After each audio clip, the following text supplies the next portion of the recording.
All right. Norm, when's the best time for outreach calls toward you? I'll take calls 8 o'clock in the morning till 8 o'clock at night. I may not answer, but I will return.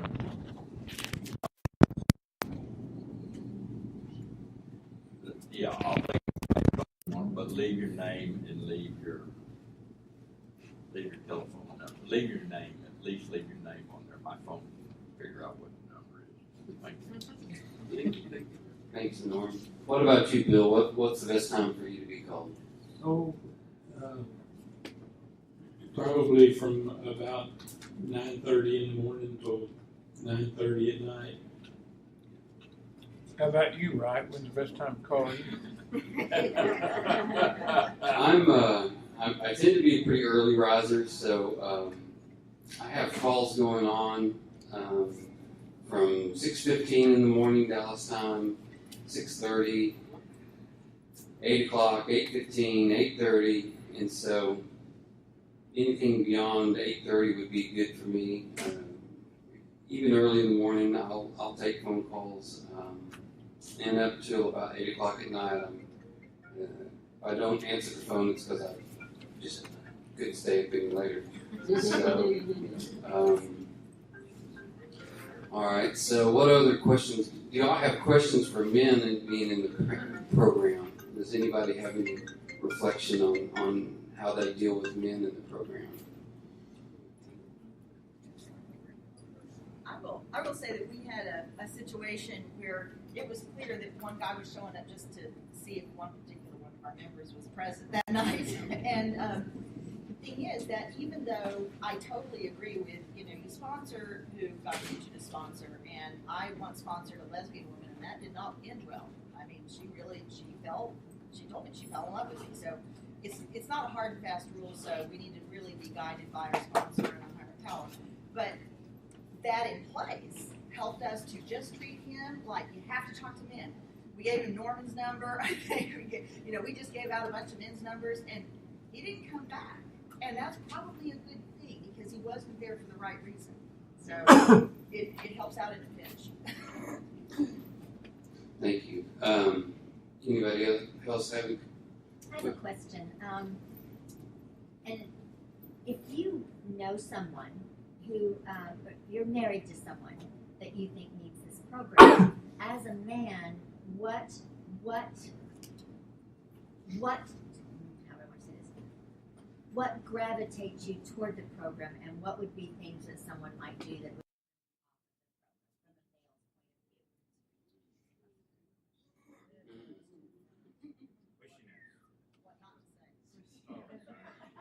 I've made some pretty embarrassing. Maybe you should repeat the question. Yeah. Recording.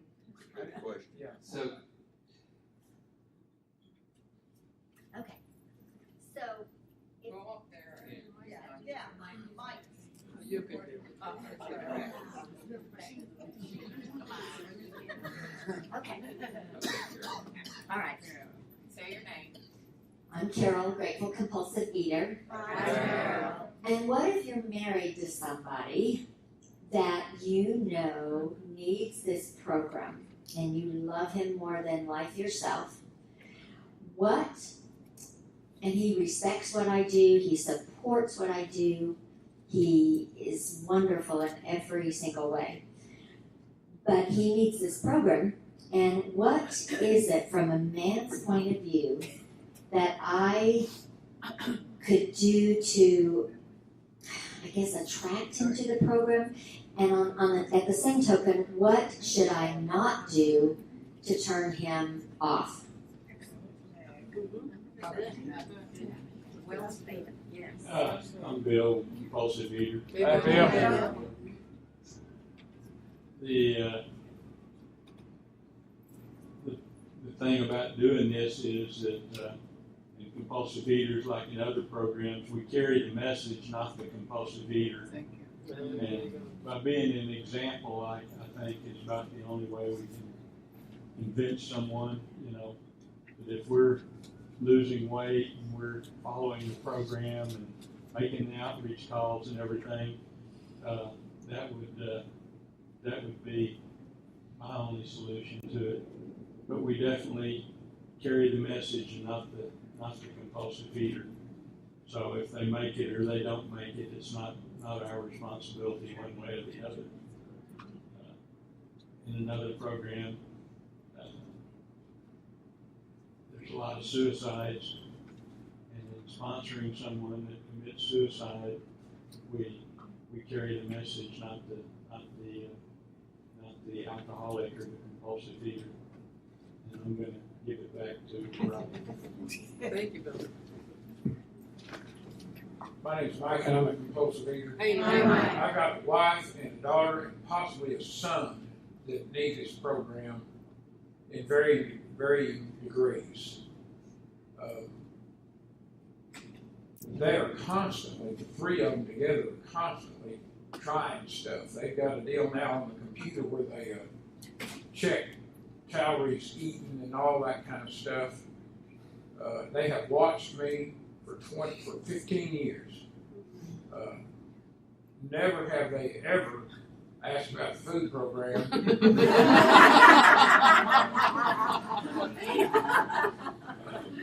My wife shops properly. She knows how far sugar needs to be done on the list before it's something that we eat. I prepare a lot of my meals. I prepare a lot of stuff for her also. And this is what I know about being very aggressive about that. I can only make it worse because I did that. And whether I pushed my wife farther away that she'll never, I mean, I didn't do it, I'm not stupid. I mean, I know how long you can do it. I can see how when it makes it worse. And so I hadn't said another word to them about it, any of them. But it's fascinating that none of the three have embraced it at all. I mean, I was the most grossly obese person in need of a weight loss program that anybody had ever known, especially in my family. And for them not to say, "Dadgum, Dad, what'd you do?" But they know. I mean, they all know. So why they don't come, I don't know. But it is surely heartbreaking, and it's heartbreaking when you get to be my age because you know what my daughter and my son will probably go through, and also know what kind of health my wife is in, and how much better, how much healthier we live when we have the proper weight and the proper kind of food. So that's tough. Believe me, that's tough.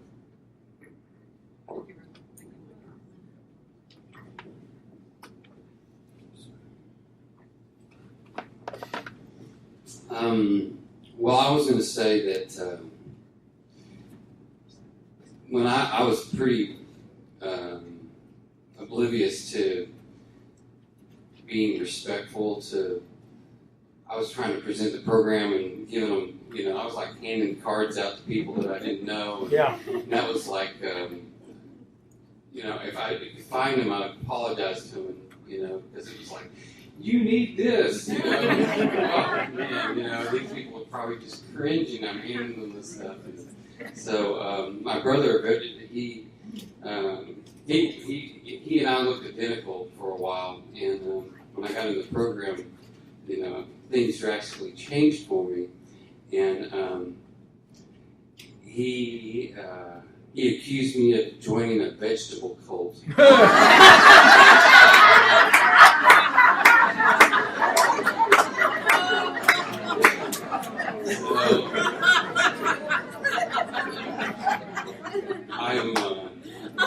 I'm really thrilled that I have this program. I really very rarely share it with any individual close to me.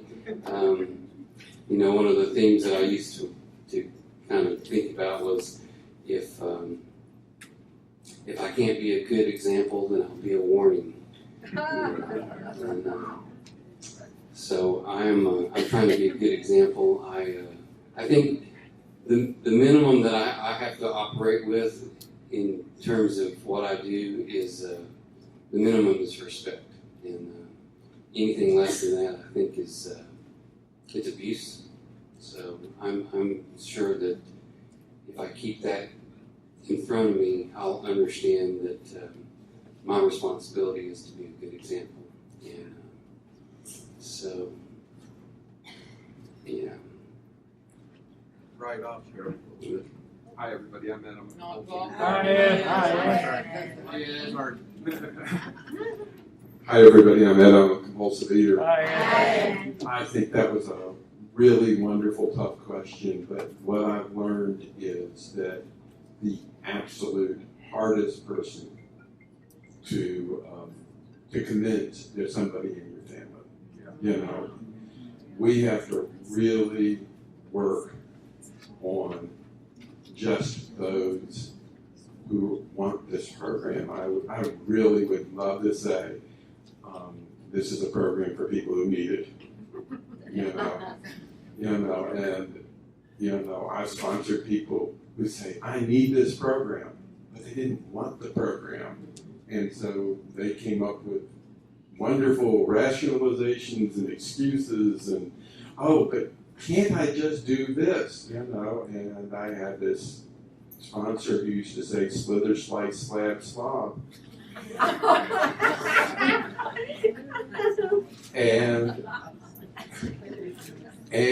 that's what ended up happening to them.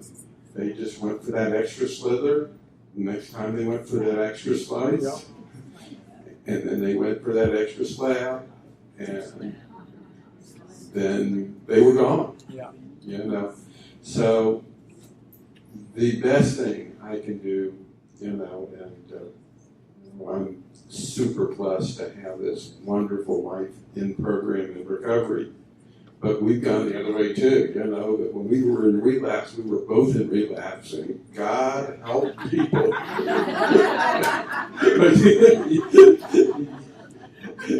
The two compulsive leaders in relapse, holy mackerel, be around us,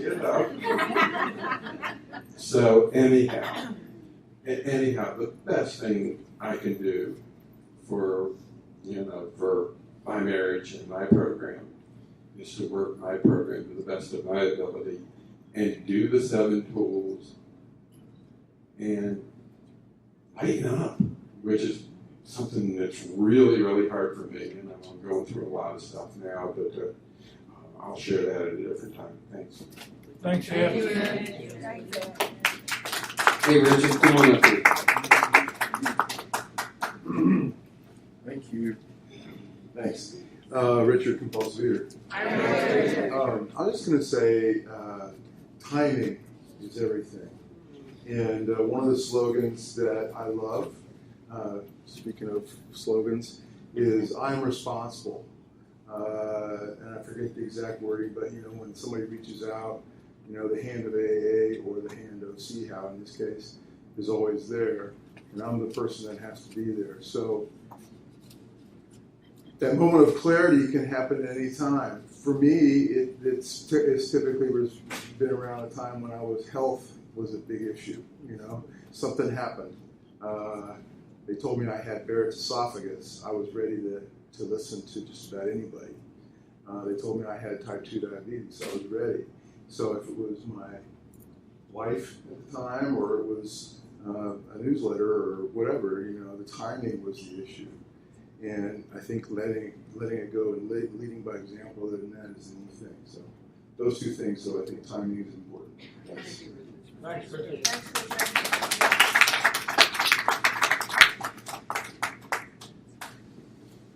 Hi, I'm Carol J. I'm a compulsive eater. Hi. I'm not a guy, but I think the principles, practices of our program are for both sexes, so I'm going to make a couple of comments here.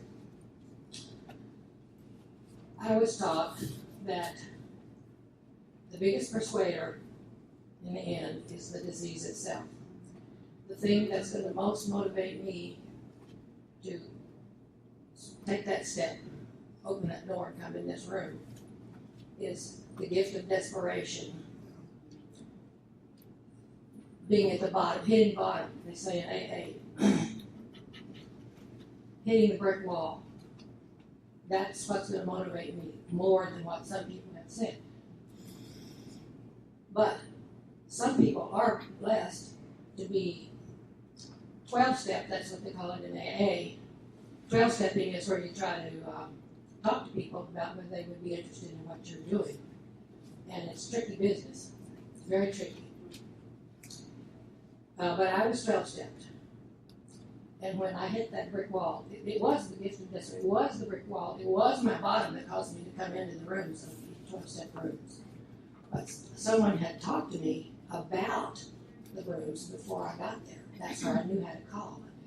So I was taught that if you're going to share your recovery with someone, the only thing that we, even in these rooms, whether it's out of these rooms or in these rooms, the only thing that I ever have of any value to share with anyone is my story. Not your story.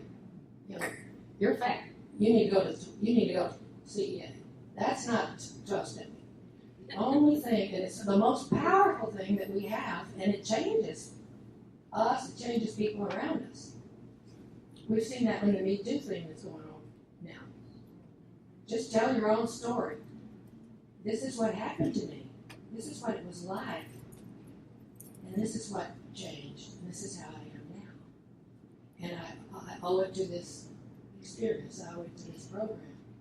So I think those, to hold those two thoughts in mind would be helpful if you do feel called or led or urged to talk to somebody. And then, not to overdo it, right? We women, we have to talk endlessly. Whatever it is. And we have to have a response. Do you understand? You got it now? Yeah, we understand.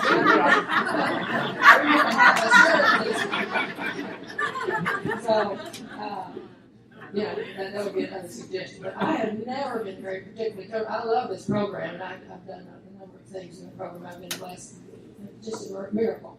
But I've never been particularly comfortable about what an AA they call 12-step indeed. I can't do it, really. I can't do it. But I have slipped cards. I have slipped some of those cards, those Cea cards, around different places where I hope people might find them that I did think needed a program. I don't know if that's even right. That's probably wrong. But I don't know that. That's about as far as I go with it. Thanks a lot. Thank you, Karen.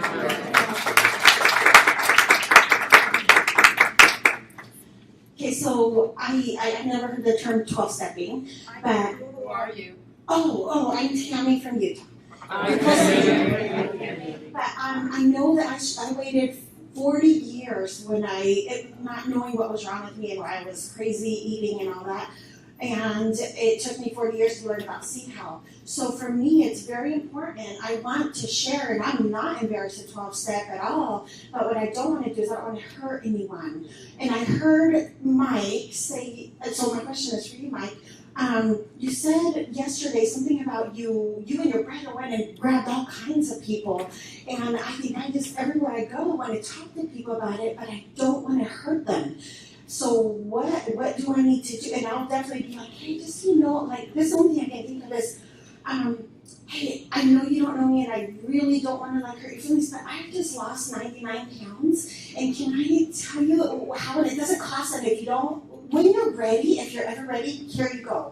And so I'm wondering how you did it, and then while we're here for the next day and a half, if any of you have feedback, let me know, because what I don't want to do is hurt people, but I want them to know when you're ready, if you're ever ready, there is help, and it doesn't cost $300 a month like many programs out there or whatever. So, okay, that was my question.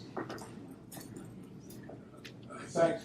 My answer to that's going to be the same as what Carol said. This is, we can only tell our own story, and just, be kind of delicate when you're talking to them to begin with. But I will tell you this, that we have an end to people with a weight problem that other people don't. If they know that we've been pounds and pounds and pounds overweight and have recovered from that and done something about it, the old adage of fat and happy, that's baloney. That's right. There's just absolutely none of that at all. And even if some people act like it doesn't bother them, believe me, it bothers them. I've had my weight off long enough now to have been around people when comments are made about other people that have their weight on still. And I never heard those kind of comments to my face. Obviously, you never heard about it. But there's a bias out there in the whole country about fat people, and whether you hear it or not, you know it, you feel it. So they may be delicate when they may have their feelings hurt just a little bit. But for me, it's more important. For me, it's just as important to make sure that I do a little bit of carrying of that message, as opposed to letting them slip by. So you succeeded, and what did you do and say? Like, tell No. me, oh, you didn't succeed. Never. Oh. I have never had. I can honestly say that I have never saw somebody at the benches at Walmart sitting there that I went and sat down with and started talking to that followed me to a meeting. I met a guy one Sunday morning, and he was gross. He was as large as I was. I'll just tell the story, then I'm not going to talk for 2 more days. I went and introduced myself and told him who I was and what was going on, and I swear to you, he said that he considered me an angel, a gift from God. Him and his wife, 4 hours earlier, had been praying for something for them to do. We took him to a meeting somewhere. We brought him home, and on the way home from that meeting, this is what he told me. He said that he could never ever deny this. He said this is what he's been waiting for his whole life, and if he did not do something involved with this program, he would not only condemn himself to a life of misery, that he would also have denied the existence of a higher power, and that's liable to have eliminated any chance for him later. Never saw him again. Went to his house. I mean, I was so convinced that he was staying when he didn't answer the phone. I thought something was wrong. So me and my compadre, we go to his house and beat on the door. Because I knew the way he had talked, I was positive that we finally got him. And we sure did. So I don't know what, that was one of the miracles that I talked about last night. I don't know what happened to me that made me stay, or what gift that I got, that y'all got, and how so many people miss it. I just don't know how that works. And that's all I've got to say. Thank you. My name's Norman. I'm a compulsive eater, and I got to tell you, same thing as you will hear and have heard. I've got members of my family. My wife's black belt Al-Anon, and her and I were Mr. and Mrs. OA back in the mid-'80s. And I have had people that come to these rooms 12-step her, and I've tried everything I can. And for the last 5 or 6 years, I've just, the topic is not open for conversation in our house, and I respect that today. I wish I had respected that 34 years ago and learned boundaries. And I don't like that word, but I think, and I think, I don't even remember who said it. Somebody said the hardest person in the world to bring into the program is a member of your family. Yeah. I think that's absolutely true. Yeah. Absolutely true. My wife is a black belt Al-Anon. She is so good. She's such a dynamic speaker. I won't even share the podium with her on a husband and wife night. I mean, I feel that tall. She's got that stuff down. And for some reason or another, this program is not for her right now, and I don't know. And if I can do it, I got 2 brothers that if either of them don't do something eventually, this disease will kill them. And I heard the word suicide mentioned. I don't know how many people have left these rooms and went out and committed suicide, not with a gun, not with opioids, not with anything else, just with a fork.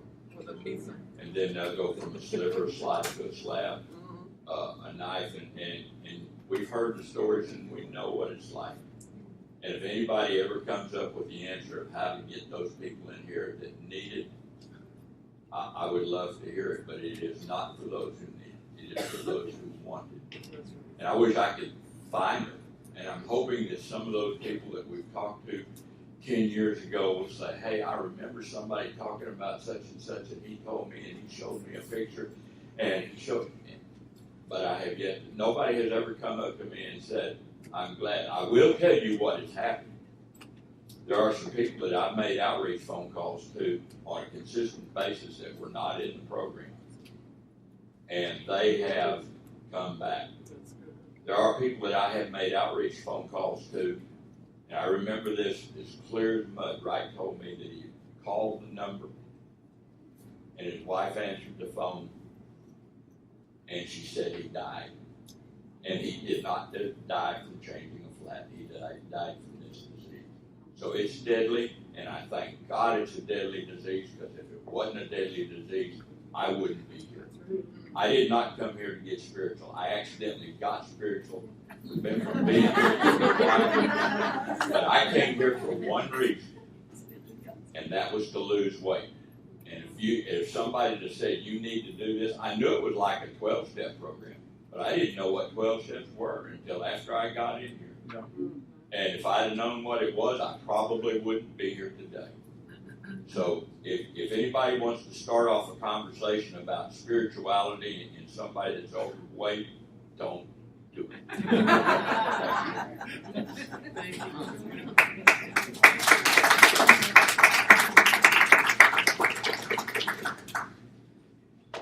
Well, on another note, why don't we end with the serenity prayer? All right.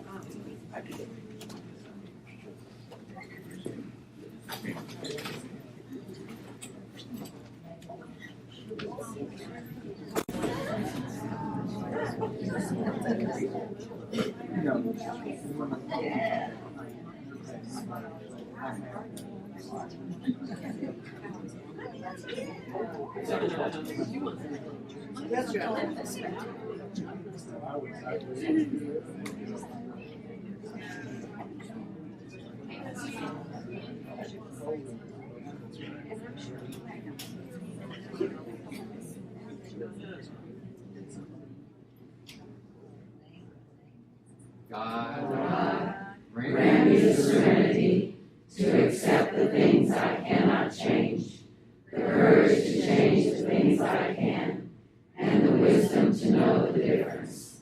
Thy will, not mine, be done. Keep coming back. It works if you work it, and you're working